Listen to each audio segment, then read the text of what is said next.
Hi, this is doctor Uma from Shanvika skin chest and allergy clinic. Summer రాబోతుంది. So అట్లాగే మనకి fungal infections, especially Vijayawada లాంటి క్లైమేట్స్లో ఈ చెమట తేమ వల్ల వచ్చే ఫంగల్ ఇన్ఫెక్షన్స్ చాలా ఎక్కువగా ఉంటాయి. యాక్చువల్లీ సమ్మర్తో సంబంధం లేకుండా ప్రతిరోజు ఓపీడీలో fungal infections is the major stake of general OP అనమాట. అసలు ఎందుకు వస్తాయి ఈ ఫంగల్ ఇన్ఫెక్షన్స్ అంటే most important reason hygiene.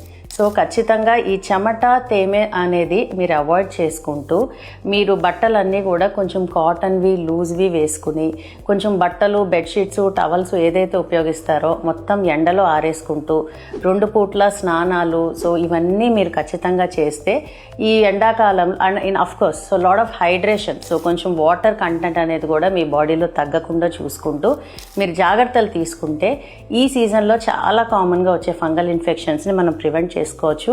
But already చాలామంది ఫంగల్ ఇన్ఫెక్షన్తో సఫర్ అవుతున్నారు కూడా.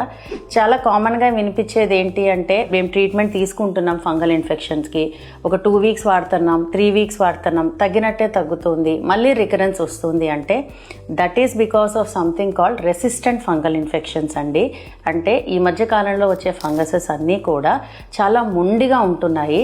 నార్మల్ ట్రీట్మెంట్ తీసుకుంటే ఆ తీసుకున్నంతసేపు తగ్గినట్టు తగ్గి లోపల పొరలోకి వెళ్ళి దాక్కుని ఆపంగానే మళ్ళీ ఏమాత్రం చెమట పట్టినా కొంచెం ఇన్ఫ్లమేటరీ ఫుడ్ లాంటివి తిన్నా మళ్ళీ బయటకు వచ్చేస్తున్నాయి.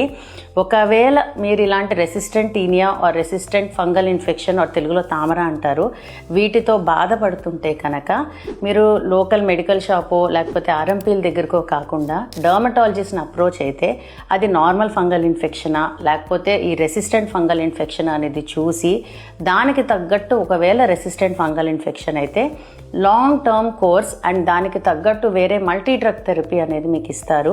సో వీటిని వాడటం మూలంగా లాంగ్ టర్మ్ ఆ కోర్స్ కరెక్ట్గా ఫాలోఅప్ చేసుకుంటూ మీకు వాడుకుంటే ఈ ఫంగల్ ఇన్ఫెక్షన్ నుంచి ఒక పర్మనెంట్ సొల్యూషన్ అనేది ముఖ్యంగా దొరుకుతుంది.